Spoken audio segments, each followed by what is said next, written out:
नमस्कार, मी सुभाष बोर्डे, आम आदमी पार्टी जालना तालुका अध्यक्ष। मी राहायला निधोण्याला आहे। आमचं पोलीस स्टेशन चंदनजिरा आहे।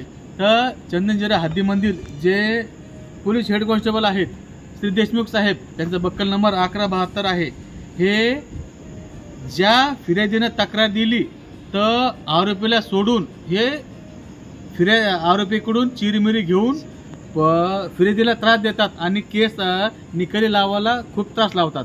त्यात चार्जशीट दाखल करायला म्हणा किंवा काही म्हणा, विशेषतः लेडीजला वेगळ्या नजरेने पाहतात, लेडीजला व्हिडिओ कॉल करून सांगतात, पुरावा देतात कुठे काय म्हणून। तर हे माननीय SP साहेबांनी यांना असं आदेश दिले आहेत का की तुम्ही सध्या कुठे आहेत आणि कुठे हे लेडीज तुम्ही व्हिडिओ कॉल करून दाखवता का। आणि दुसरी गोष्ट म्हणलं म्हणजे ज्या दिवशी FIR दाखल झाला, गुन्हा दाखल झाला, त्या दिवशी तुम्ही आरोपीला फोन न करता, आरोपीकडून आम्हाला असा संशय आहे, आमच्या पक्षाला असा संशय आहे की त्यांनी समोरच्या पार्टीकडून पैसे घेतले, त्याच्यामुळे तुम्ही फिर्यादीला डिसेबल करत आहे आणि आरोपीला फोन करत नाही। आम्ही आता त्यांना एक मिनिट, आता त्यांना फोन मी आम आदमी पार्टी शिष्टमंडळाने त्यांना किती 11:19 फोन केला। त्यांचा नंबर आहे 86 054 02222। या नंबरवर फोन केला, त्यांना विचारलं तुम्ही त्या एका केसमध्ये कारवाई का नाही केली। तर म्हणे मी बाहेर आहे, मी आहे। म्हणलं सर तुम्ही इतक्या दिवसापासून गुन्हा दाखल होऊन बरेच दिवस झाले, तुम्ही कारवाई का नाही केली, याचा अर्थ तुम्ही समोरच्याकडून काय घेतलं का। तर त्यांनी डायरेक्ट आम्हाला आरतुरे केलं, त्यांनी डायरेक्ट आरे रावीची भाषा केली।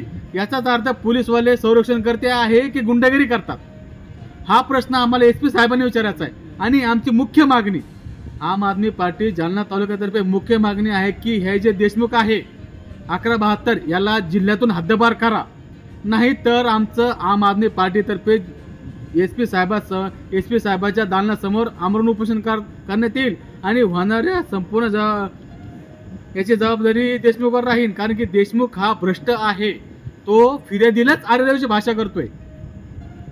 देशमुख साहेबांना, SP साहेबांना आमची पर्सनल पक्षातर्फे विनंती आहे की देशमुखला जिल्ह्याबाहेर हद्दपार करा, बदली करा, नसता आम आदमी पार्टीच्या वतीनं आम्ही आंदोलन करण्यात येईल। नेमके कोणता गुन्हा दाखल केला चंदनजिऱ्यात?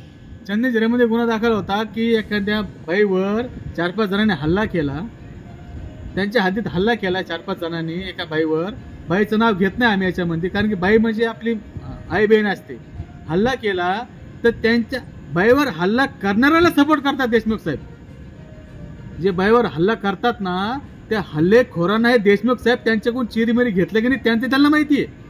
पण आज 4 दिवस झाले त्या बाईला ते न्याय देऊ शकत नाही।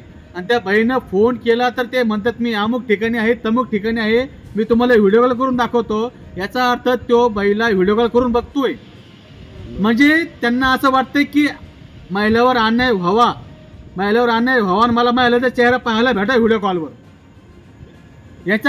त्याच्यामुळं ह्या देशमुखच्या घरी कोणी महिला नाही का? देशमुखच्या घरी महिला असन त्या महिलाला बी आमच्या आम आदमी पार्टी किंवा इतर नागरिकांनी त्यांनी व्हिडिओ कॉल करून दाखवावा त्या कुठे आहे म्हणून। तर ह्या देशमुखला जिल्ह्यातून माननीय SP साहेबांनी जिल्ह्यातून हद्दपार करावा, नसता SP साहेबाच्या कार्यालयासमोर आम आदमी पार्टीच्या वतीनं आंदोलन करण्यात येईल आणि याची होणारी जबाबदारी देशमुखवर राहील, याची नोंद घ्यावी।